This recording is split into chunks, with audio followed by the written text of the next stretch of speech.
Well, good morning. It's chilly. I'm actually going to put the winter coat on today, I think, just for the morning anyways. It is supposed to warm up again. Really no dew on the car. Wonder if there's any dew on the grass. We'll have a look here.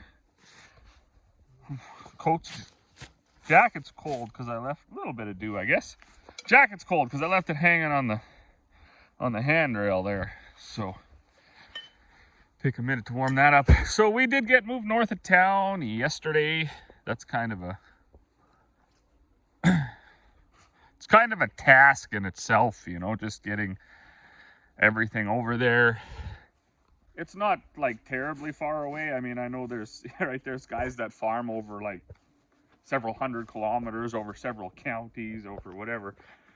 We don't do that, right? We don't have a harvest crew, if you will. We don't have, you know, this tremendous amount of people and infrastructure and all these things to make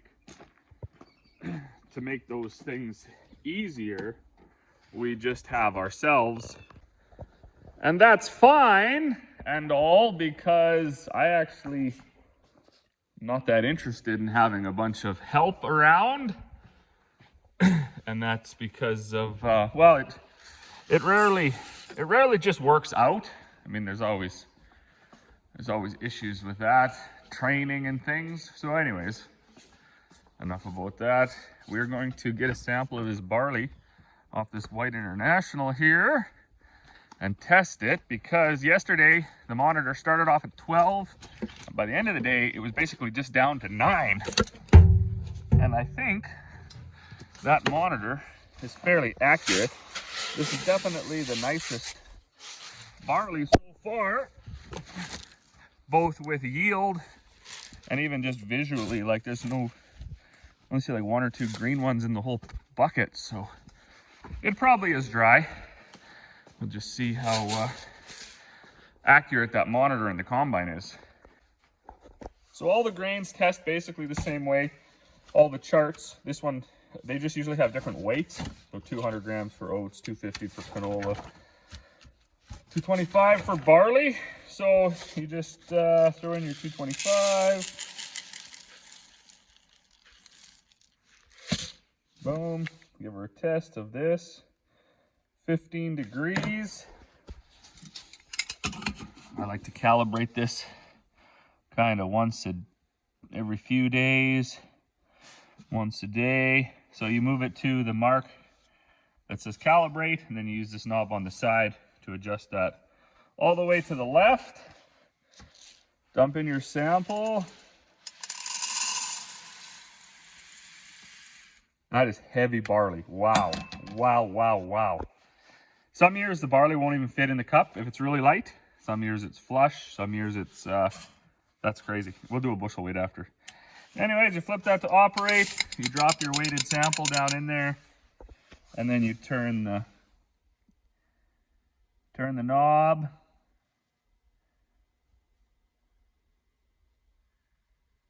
Okay, so we're going to call that at 11 and 15.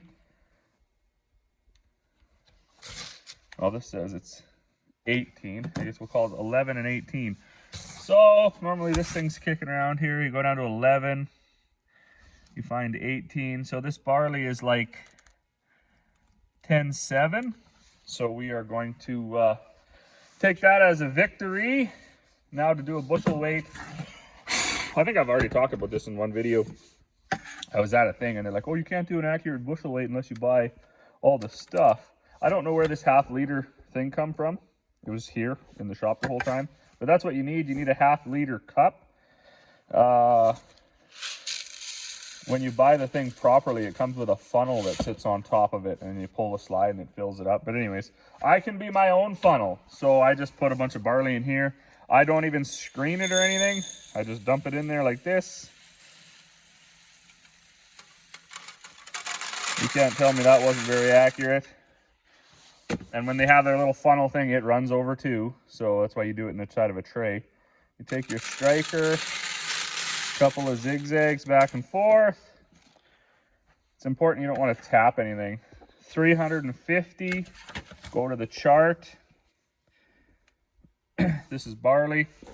We go in Avery bushels, go down to 350 grams.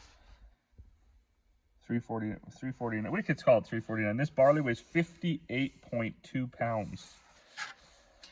Standard bushel weight for barley is 48. So it makes excellent livestock feed when it's like that, heavy like that. And then it also, oh, there's a mouse in that bucket, gross. It also kind of just speaks to the actual quality here now of the barley. So we've always found, and I mean everybody, right? I mean, this is just the way it is. If your grain is good quality, any grain, any seed, it'll be dried quicker, it'll have good color, it'll combine smoother. Like, there's just all sorts of things. If you have really poor quality seed, it's immature, it doesn't cure right, it's hard to swath, hard to harvest, hard to store, hard to manage. So they basically go hand in hand. Like, you're really going to have really heavy bushel weight barley that's green and chaffy and so on and so forth. So those are often indicators. I mean, if you just go out and get your barley and you're like, holy cow, this is going to have a real high test weight, it's most likely dry, it's most likely all those things. Anyways, I'm going to get rid of this mouse, and then I'm going to go unload this truck.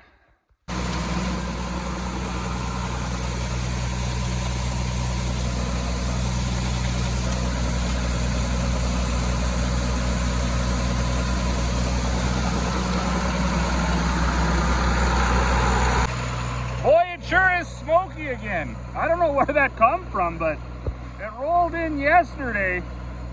Unbelievable. That's actually part of the reason we had to stop combining last night. You couldn't even see. It was totally dead calm. So you had your dust from the combine and plus the smoke in the air. You could barely even see the header, so I gave up.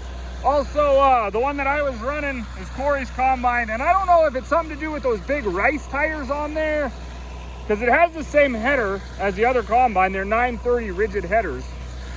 They're tough, those things. But it doesn't seem to, hers doesn't float on the ground near as well as the one on the 9610. So I struggle quite a bit. I don't run it enough. So when the barley got short on the southeast part of that quarter, it was getting pretty hard. And then there was no fingers in the center drum. When we get over there, I'll show you that. So it wouldn't pull the crop in. So it was getting to be quite a fight. So we just shut her down, and while everything was still working, and today will be another day. But anyways, I pointed out that switch. So this auger we bought at a neighbor's retirement sale or whatever, it came with the mover. It was a Cramble system. That is a pile of junk. Like, probably the biggest piece of junk I've ever seen installed onto an auger. And we're seeing this so much in agriculture, like this, farmer-made stuff. While the idea is great, it's just amazing on paper, they don't ever seem to follow it through. So they had mounted a winch, like an electric winch right here, but it was too big and bulky, so it would hit the swing anyways.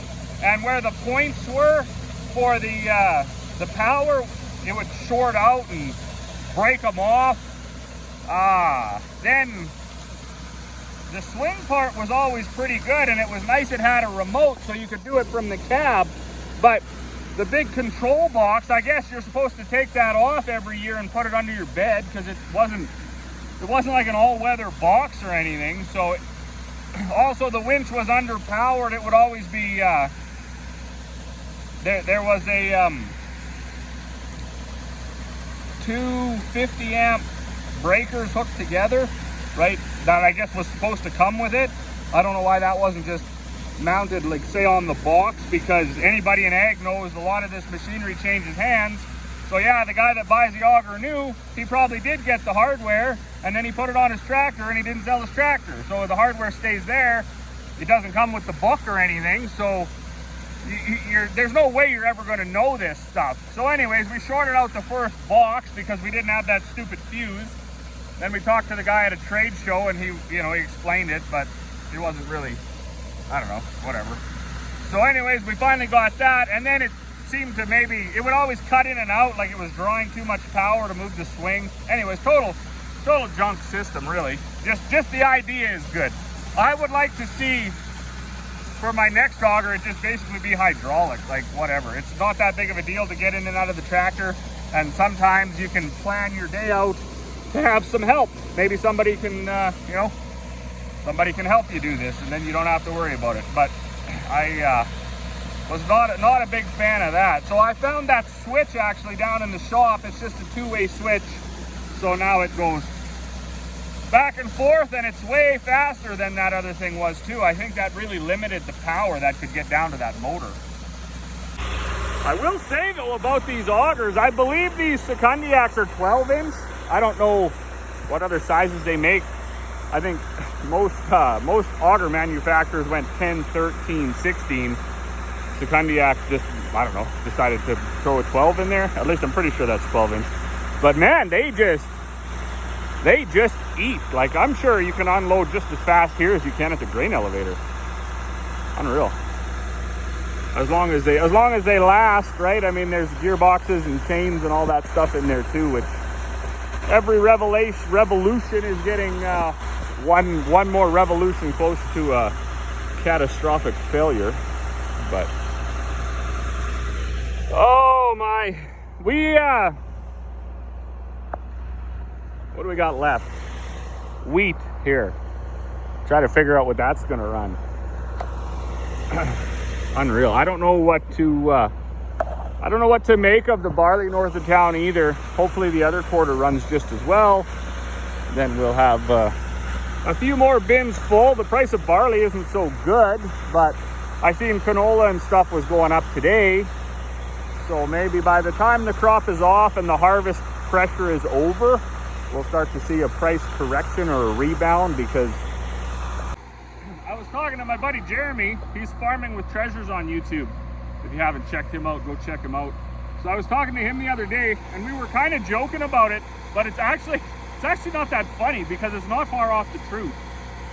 With the grain prices as low as they are, and when we get over, for anybody that doesn't farm, I'll show you, there's on your straight cut header or your swather, you have sections that cut.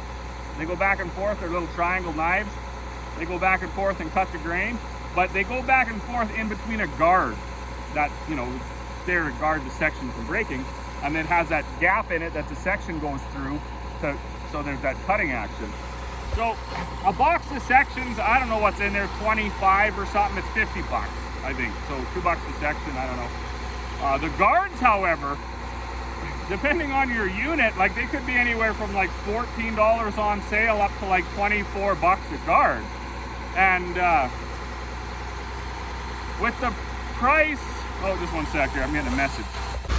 All right, that was just Corey. She was trying to find those fingers I was talking about earlier that go in the drum on her header. So anyways, back to this guard situation. The prices and the yields are actually so low that you gotta factor that into your head. Like, if you're gonna break a guard every acre, which, I mean, that's not common. Like, we cut all our canola and we don't break one section or one guard. But when you're cutting really low to the ground in these crappy cereal crops, oh, this is empty. Hold on, we'll get there. All right, we'll come to this side, maybe a little quieter. So I don't know where I left off, but talking about taking it serious about the price of guards or something. So, and we'll just use really super basic numbers here, but say you're harvesting a 20 bushel wheat crop, which this probably makes 20, I don't know. Price is $7 if you're lucky. That's $140 an acre that you get gross revenue. It's very simple math, right? Well, years ago, maybe 10 years ago, somebody asked me in town, they weren't a farmer, they said, geez, like, how much does it cost to seed an acre? And just off the hip, I said, you probably can't do it for less than $100. So if you got, right, because they were wondering, if you had 1,000 acres, how much would you spend? I said, you've been spending like at least 100 grand to put that crop in. So I would say that number has since been blown right out of the water. And I know that people are they're gonna go nuts, and because I've talked to people about it, and they just can't wrap their head around cutting back. So there are people that are like $300, $400, $500 an acre. It's just nuts what they spend to put a crop in. But realistically, if you shop around for your fertilizer, maybe take delivery of it earlier, buy a little bigger storage for fuel, maybe cut your seeding rate back, or maybe skip out on a wild oat chemical or something one year, you probably can bring your costs down a bit. So let's say $150 an acre. That's what it costs in 2025 to seed your average crop. Well, we already just said, if you get a 20 bushel wheat crop, you're gonna get $140 revenue. So you've already lost 10 bucks. So if you go out and cut it and you break a guard because it's low, short, like, you know, even our wheat, this wheat isn't very tall, right? I mean, it's, dumped coffee on myself. It isn't even up to my knee, and out in spots it gets a little shorter. So say you go to cut that and you break even a quarter of a guard every acre, that's another $5 you're losing, right? And I mean, you wouldn't break that many guards. I mean, but that's just the point that we were kind of laughing at, that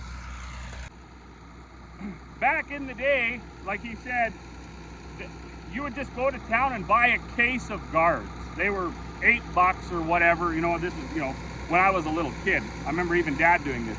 You just go buy a case of guards at the start of the season, or a box of shovels for your cultivator, or whatever the case may be. But those are all high wear parts, right? The shovels wear out, the guards break, the sections break. So if you're already trying to harvest a crop that you're either barely breaking even or actually losing money on, sometimes your money ahead to just leave it. Don't worry about it, right? So this wheat, right, we did desiccate it, so that took another shot of chemical. That's gonna eat into the profit. Now, glyphosate isn't that expensive, but it's still a cost. Then when we go to harvest it, whatever wear and tear we put on the combines and stuff, and this is not a video to complain. I don't ever want to come off as a complaining farmer, right? I mean, farmers had it pretty good, the grain guys, for the last few years.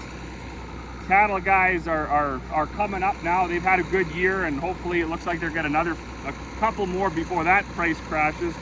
But that's just the reality. And unfortunately, in the grain business, there were some producers that were never positioned, be it their own management or weather or whatever, to capitalize on those good prices we had 3-4 years ago. So, you know, and then they rolled right into another drought. And the guys that are getting really, really good crops down south, now the prices aren't there. So just those couple of years weren't enough to set everything ahead again. And a year like this, you're most likely going to go backwards.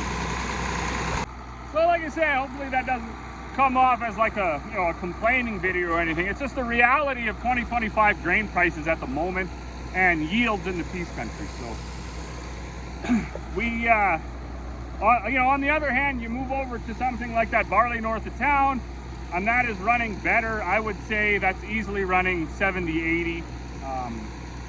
So let's even call it 70. I think the day price is $4.68, which is just brutal. Like 2 years ago, it was 10 bucks. But that puts us somewhere around, I just did the math and forgot, $357 an acre. Okay, I just checked. So $327.60. So if that crop costs you $150 to seed, you're left with 177 bucks potential revenue after your seed, chemical, and fertilizer expenses. So what has to happen then, right, is you take that 177 bucks and you start to divide it over the acres that you're going to lose money on. So then that whittles away. And then keep in mind, like, that seed, fertilizer, chemical cost, you know, and maybe it may be a bit of diesel fuel, but I didn't factor in machinery payments, land payments, rent payments. You know, oftentimes rent now is $50 an acre. So out of that 177, you got to whack 50 bucks right off of there. Now you're at 127. And then you got to divide that amongst all your acres that are losing revenue. So it ends up being quite a management situation. You gotta have storage. Storage can often make you money. We've built all these over, I don't know, 10 years or so. Plus, that's just the new bins. All the old ones are over there and then behind these yet. So we're not a massive farm. We don't have rows and rows of 30, 40, 50, 100,000 bushel bins, but we got enough storage to store our crop and have some carryovers, give us time in the market. I see so many finance bros coming on social media now trying to educate farmers into how to sell their grain, and I've only ever sat down with one, and I'm too stubborn to even listen to or sit down with any more. I don't think that playing those futures and paper markets are a good idea. My understanding from watching some of these groups in the States is a lot of folks down there seem to do it. I know there are some folks in Canada that do it, but I will say this, more often than not, the ones that I know, and I know very few, and I've heard very few stories of people that have tried that, the whole sell your crop, buy it back on paper, play the puts and calls and shorts and longs and, you know, all these futures and all these basis contracts, and play all that stuff, but sell your actual grain and buy it back on paper somehow, buy back contracts. The few that I know that have tried it, and the stories of people that I guess have allegedly tried that, they no longer farm. They don't even have their land anymore, because when those things go bad, then they really go bad. Well, it was a bit of a strange one this morning. This thing wouldn't start, like no fuel. So anyways, I primed it, and then it finally did go. But these were the fingers that got wiped out. When it goes around, these things pull in and then they come out and they sweep that grain in. So they claim they leave every second one out and then it don't throw the rocks in quite so bad. But we did, Corey did phone John Deere. They're gonna come out this afternoon if this piece of junk can run the day, and then they can look it over. Like, there's no reason it shouldn't have started. We always find that happens too. It's like the curse of being north of town, right? You're farthest away from the shop, all the tools, booster cables, stuff like that, and you just, you know, that's when you end up having the problems. The stuff will run flawlessly all year, you know, and if we wouldn't have come here for a few more days, that combine would have just ran perfect for a few more days. It's once you get over here, you know, you need the fingers, you need all the tools, you need the welder, you need techs to come out. Now, ironically enough, we're closer to town, so, but not enough to make a difference. So anyways, it is running now though, so hopefully it'll make the day. Mother and I got a pretty good shot of this yesterday. Been working in sections here. As you can see, she's done most of it because this one was parked when Corey had to take the kids to hockey, and then when I was unloading trucks and stuff. So she just putters back and forth. Like I said earlier, that 9610, that holds the ground way better. It's got a wider feeder house, I think is it. Like, it takes a wider stand on the ground. This is a bit narrower, so it's always doing this. But the Barley, for the most part, from like there out is pretty good. There's a stretch right in here that's really short. You can actually see it, right? It's tall there, and then it goes, well, I can't see with my finger in there, but anyways, it's tall and then it dips down. So that's been a bit of a battle. We had to cut the headland so big because she couldn't make a round. Like, she couldn't make the full half mile down, half mile back. So it's kind of a good thing we didn't swath it, I guess, or we'd have to put trucks like 3/4 of the way down the field and then drive over all the swaths or drive all the way down and out or whatever. So anyways, all in all, pretty good. We do bring the old camper over here. It's a little bit better for the kids and stuff, and it's, you know, whatever. Nice to have a spot to have a sandwich or whatever. We got the one across the road to do yet 2 before we head back home, so be here for a couple of days. I can see the joys, I guess, of maybe having 45 combines and 200 employees, and you just come in and within 25 minutes the whole quarter's done and you just move on like a plague of locusts or whatever. But we don't have that. We got a few of us. Half of us are under 10 years old, so that's part of the reason for bringing the camper out. It's easier for the kids. They can go between there and between the combines and then get a ride back and unload grain or whatever. Keep them entertained. All right, well, what time is it? It's nice to be going before noon. It's 11:30, and they've already made a few rounds. I'm just walking back and I take this little brown truck home. We pretty much only haul off of this field with Carl, the Super Bees. Obviously, right, it's easier to make. That's like 4 trucks in one. But while we're waiting for them to fill Carl up, we make a few trips with the little guys too. I am just looking here to try to see if there is any throw over. I expect there's going to be a little bit. This is a pretty good crop. But the other thing I was looking at was looking for heads on the ground. So I was saying before, when we swath, we often don't encounter very much of this. Or this, you see. That's a straight cutting thing. The malt barley gets so brittle at this stage when it's so ripe. This stuff is down to like 9.5. Probably should have got here earlier and combined this, but we can't stretch ourselves that thin. We just don't have the machinery or the people to combine everything in one day. So some stuff gets a little late, some stuff's a little early, and some stuff's at the right time. But yeah, when we straight cut, we normally see quite a few busted off heads laying on the ground. Here's another one. I'm pretty impressed here though. I haven't seen all that many. And then I was ruffling through, so still dropping straw behind the 9610 and still spreading with the 9750. That rotary straw is just almost impossible to bale when it's this dry. So I was rifling through. There's one right there. A couple of light ones too. Some of these you don't know why they get carried out. He's still got a long beard on him. A guy like this, it's hard for him to fall down through the sieves if there's a lot of material. So there's definitely a few. I was looking in the book. It shows you how many seeds per square. Look at that. That's unfortunate. Those are 2 pretty nice ones, but I guess they're going to be fertilizer for next year.